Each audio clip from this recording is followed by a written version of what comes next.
आऊज़ु बिल्लाहि मिनश शैतानिर रजीम।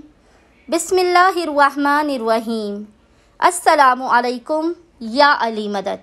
मोमिनीन और मोमिनात की खिदमत में बे इंतहा मुजर्रब तरीन आसान तरीन अमल लेकर आए हैं।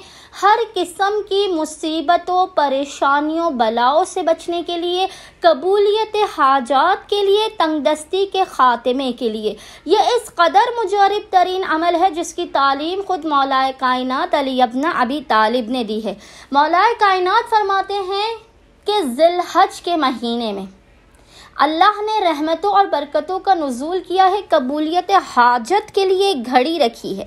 और वो ऐसी घड़ी है, ऐसी साआतें हैं कि जिसमें खुदावंद मुताल अपने बाबे कबूलियत को खोल देता है।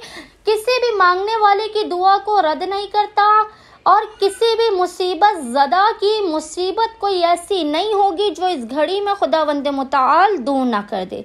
मौलाए कायनात फरमाते हैं कि 7, 8, 9 और 10 ज़िलहज, 7 से लेके 10 ज़िलहज तक, 7, 8, 9 और 10 ज़िलहज तक, इन 4 दिनों में आपने, मौलाए कायनात खुद कहते हैं, इन 4 दिनों में मोमिनीन ने नमाज मगरिब और इशा के दरमियान में, नमाज मगरिब और इशा के दरमियान में 7 मरतबा 7 टाइम्स इस ज़िक्र की तिलावत करनी है।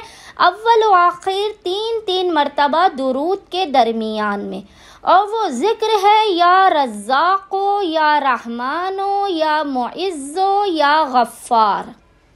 या रज़्ज़ाक़ो, या रहमानो, या मुइज़्ज़ो, या गफ़्फ़ार।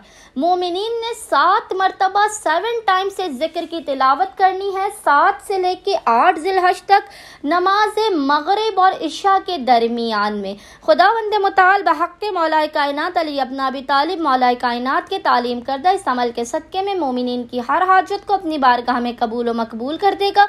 आफ़ात, बलाओं, मुसीबतों और परेशानियों का ख़ात्मा भी कर देगा। उम्मीद करते हैं कि मोमिनीन की अक्सरियत इस अमल ख़ास को लाज़मन करेंगे और हमें अपनी दुआओं में याद रखेंगे। अल्लाह